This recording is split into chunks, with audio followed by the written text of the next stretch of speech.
Let's talk to Sir Gerald Howarth, former Conservative Defence Minister. Sir Gerald, very good morning to you.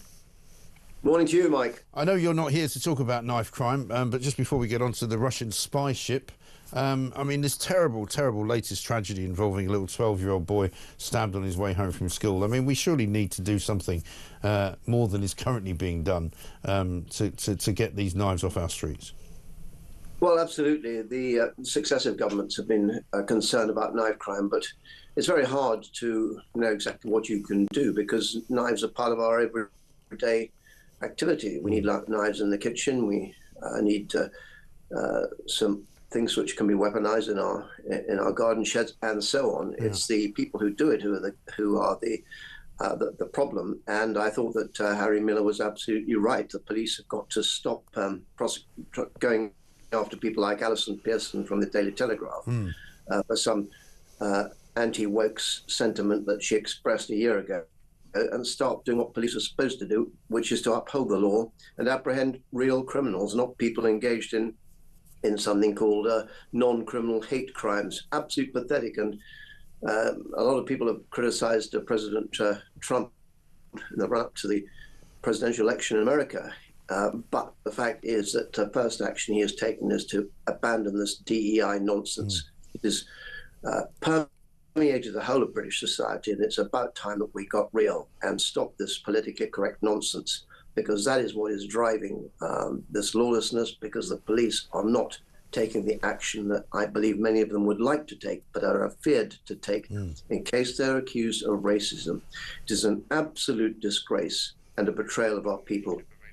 Absolutely right. Let's talk about what's going on our high seas, because yesterday it appears that we found out, or at least we were told by Defence Secretary John Healey, that there was a Russian spy ship in our waters. Have a look at this. A foreign vessel, Yantar, is currently in the North Sea, having passed through British waters. Let me be clear. This is a Russian spy ship used for gathering intelligence and mapping the UK's critical underwater infrastructure. For the last 2 days, the Royal Navy has deployed HMS Somerset and HMS Tyne to monitor the vessel every minute through our waters. And I changed the Royal Navy's rules of engagement so that our warships can get closer and better track the Yantar. And I also want President Putin to hear this message. We see you, we know what you're doing, and we will not shy away from robust action to protect this country. I actually said earlier, Sir Gerald, that's about the strongest statement I think I've ever heard from anyone in this Labour government so far in the House of Commons, so I suppose we should welcome it.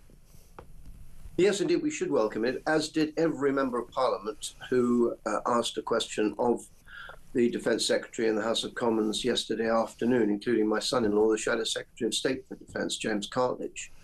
And he made the point that this is unusual for the Defence Secretary to be so open and transparent about operational matters, which is, of course, what this is. But the value of being so open and transparent is both to tell the Russian leadership that, as the Secretary of State said, we see you, we know what you're up to, and we will not tolerate Russian aggression, as he said. But as James Cartledge also said, it does send a signal to the British people to understand the seriousness of the threat that we face from Russia. Having said that, of course, these incursions into our waters and indeed into our airspace by Russian Bear aircraft are not new. This is what has been happening ever since the end of the Cold War. And the Royal Air Force are fully equipped to intercept and regularly intercept Russian aircraft who are testing our response. And the significance of this, though, is that it is a message to the British people. It is a public report of things that have been going on in the past which have not been reported. And there's a small change in the rules of engagement to allow British ships to get closer, Royal Navy ships to get closer to these Russian vessels. But of course, the Russians say this is a research vessel, which is complete garbage. It's not a research vessel at all. It's a spy ship, Secretary of State. And it's got 2 little mini submarines apparently that come off it, right? I don't know the nature of the Yantar, but this is, as I say, not new. Some of your viewers will remember the Russian, in inverted commas, trawlers. Yes. Used to be seen in the North Sea, bristling with the most amazing array of aerials imaginable. Clearly, absolutely nothing to do with trawling except trawling for information. But there is another significance here, and that is that this Yantar Russian ship was spotted in the Irish Sea over what are the cables connecting the island of Ireland and the United Kingdom. Yeah. And we rely to 95% of our communications on underwater cables. We saw on Christmas Day that a Russian ship attacked a cable connecting Finland and Estonia. And if this was an operation to investigate our critical national infrastructure by the Russians to see how they could attack us, we need to be on our guard, because things can change in a moment. And if they started cutting our communications, we would be in serious trouble. So there has been a significant shift. And I think it's important for your viewers to know that, in fact, both the heads of the MI6, head of MI6 and the head of the CIA recently made a joint statement saying that the Russians are waging what they call a reckless campaign of sabotage across Europe. People in here need to understand this is real. We can see what's going on in Ukraine, but Ukraine is a manifestation of the rogue nature of the Russian state today. And it's quite a frightening one, isn't it? One final question. A lot of people asking me, how is it possible the Navy chases a Russian spy ship out of our waters, monitors it, watches it leave, but can't manage to stop an odd dinghy coming across? An extremely good question.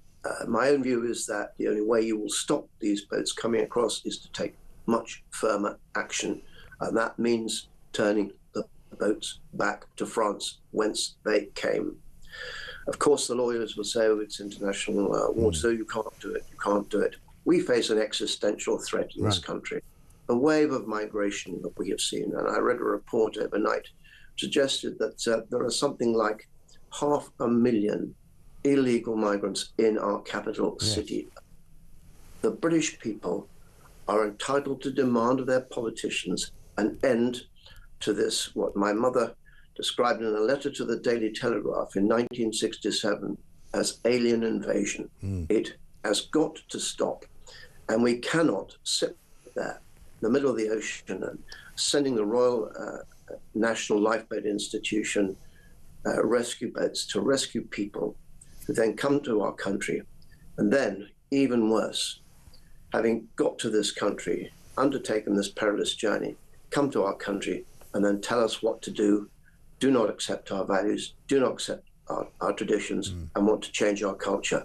It is completely and totally, wholly unacceptable. And that, if anything, was the message from the general election last July, with the rise of reform articulating more clearly than others some of these issues. Kemi Badenoch, I have to say, has articulated those issues clearly. And I think it's up to the Conservative Party now to stand up with the British people and say, enough is enough. Yeah, very well said. So Gerald Howarth, good to talk to you. Thank you very much indeed. Former Conservative Defence Minister there.